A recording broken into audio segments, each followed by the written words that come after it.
Sabito is a fan-favorite character, and even though we didn't get to see much of him, he still managed to impact the story a whole lot. Some of you might wonder what makes Sabito so great. Well, Sabito helped Tanjiro during his training, and without him, Tanjiro probably wouldn't have been able to pass the exam. Sabito is also said to be stronger than Giyu, and only died because he was protecting his friend. In this video, we will discuss what if Sabito had survived that entrance exam and lived. How would his presence impact the entire storyline? Let's discuss 3 different scenarios on what if Sabito had survived the final selection. Scenario 1. In this first scenario, we will consider that Sabito survives the final selection alongside Giyu, who decides to help him defeat the hand demon instead of hiding. With this, there would be far fewer casualties compared to the original timeline. Now, since Sabito is alive in this timeline, there is a huge possibility that we might not see Giyu become a Hashira because Sabito was obviously stronger than him. Besides this, Giyu's motivation to train and become even stronger stemmed from his regret of letting his best friend die. Now that Sabito is alive, he wouldn't train as hard as he did in the original timeline, but I'm sure that Sabito will kick his butt and turn him into a fine demon slayer. Now, how will Sabito's presence impact the storyline? Sabito's survival allows him to continue honing his skills as a demon slayer. His mastery of water breathing, coupled with his natural leadership abilities, earns him the rank of Water Hashira. As a Hashira, Sabito brings a compassionate and strategic approach to the core. We all know how the other Hashira are, and I believe that Sabito has the kind of personality that would bring all of them together.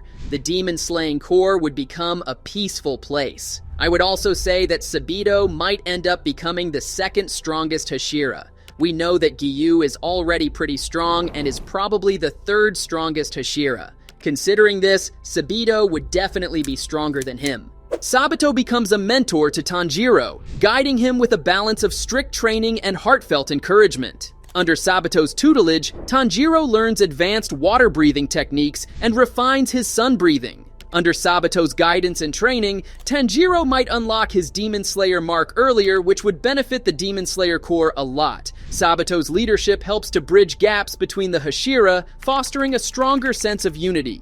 He acts as a mediator, resolving conflicts, particularly between Sanemi and the others. As a Hashira, Sabito leads the battle strategies against Upper Moons and Muzan.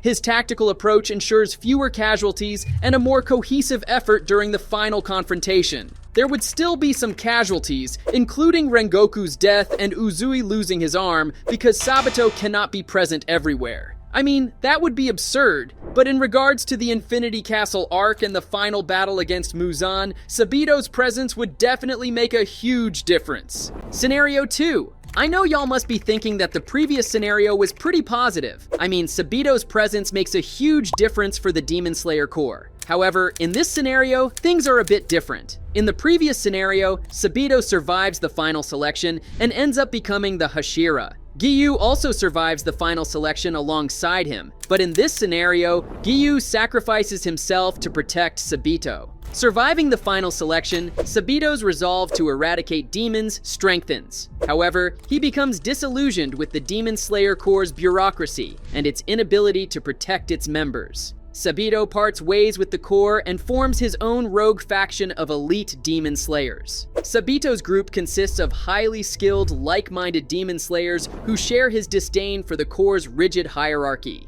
Operating without the constraints of bureaucracy, Sabito's faction focuses on rapid response missions and experimental combat strategies. Without traditional oversight, Sabito experiments with blending different breathing styles. Sabito himself develops a hybrid water and mist breathing technique, giving his team an edge in unpredictable battles. The rogue faction's methods often involve high risks and collateral damage, leading to tension with the Corps. Some view Sabito's group as reckless vigilantes, while others see them as necessary revolutionaries pushing the Corps to evolve. Now, how will this impact the original timeline? We know that Giyu was the one who guided Tanjiro in the original timeline, and Sabito played that role in the previous scenario. However, neither of them are present in this timeline. Sabito is too busy with his own group, and Giyu is long gone. Under these circumstances, Tanjiro will not become a demon slayer, and this will significantly change the story. We might not see some important characters like Zenitsu and Inosuke because Tanjiro was the one who saved them in the original storyline. Furthermore, the Demon Slayer Corps will be significantly weaker since they won't be able to activate their Demon Slayer marks, since Tanjiro was the one who activated it first, and his presence pushed others to unlock it as well.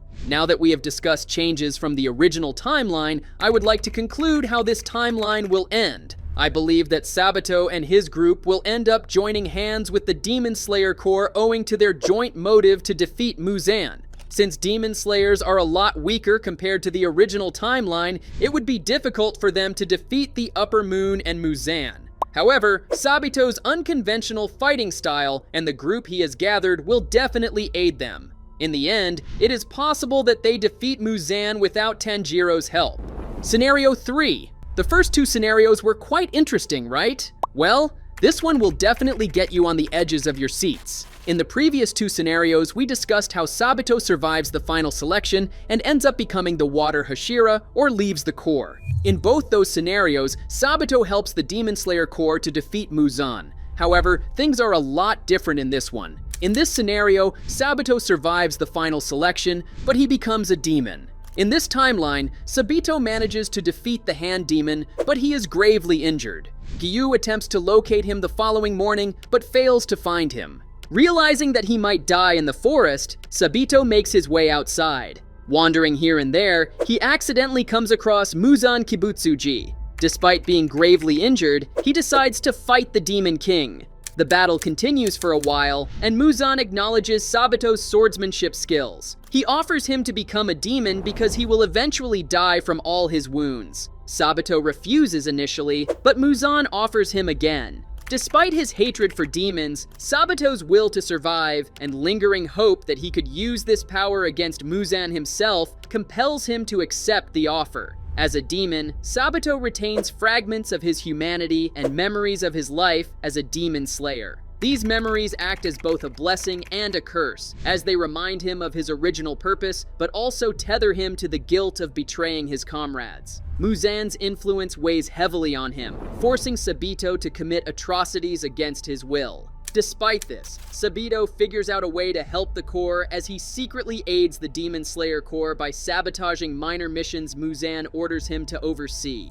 Sabito's secret help doesn't go unnoticed. The Demon Slayer Corps starts hearing rumors about a mysterious demon leaking important information about Muzan's plans and the Upper Moons. While the demon's identity is unknown, their actions create confusion and doubt within the Corps, who aren't sure if it's a trap or someone struggling with their conscience. The news also reaches Giyu, who still believes that Sabito died because of him. He finds it strange that a demon is helping the Corps and feels a strange connection to that demon. Sabito eventually encounters Tanjiro Kamado during a mission to eliminate demons. Tanjiro, unaware of Sabito's true identity, is shocked to see a demon using water-breathing techniques. Their battle is intense and emotional, with Sabito's enhanced strength pushing Tanjiro to his limits. However, Sabito's lingering humanity prevents him from delivering a fatal blow. Tanjiro's heightened sense of smell reveals Sabito's inner conflict, leaving him unsure of what to do. Sabito retreats, unwilling to kill Tanjiro, but knowing staying longer could expose his secret and his rebellion against Muzan.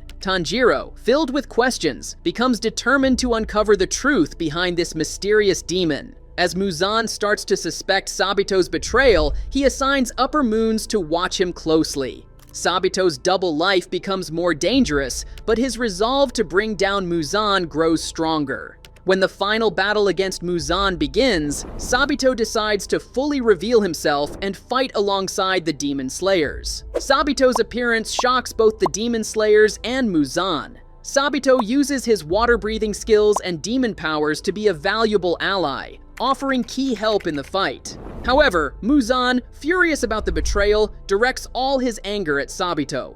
In the final moments of the battle, as Muzan unleashes his full power, Sabito makes a last stand, using a combined technique of water breathing and demonic energy. The attack weakens Muzan, but it costs Sabito his life, and he begins to disintegrate as the sun rises. As he fades away, Sabito finds peace for the first time since becoming a demon. His sacrifice weakens Muzan and inspires the demon slayers, helping them eventually defeat him. Sabito's redemption becomes a symbol of hope and the possibility of rising from darkness to fight for the light.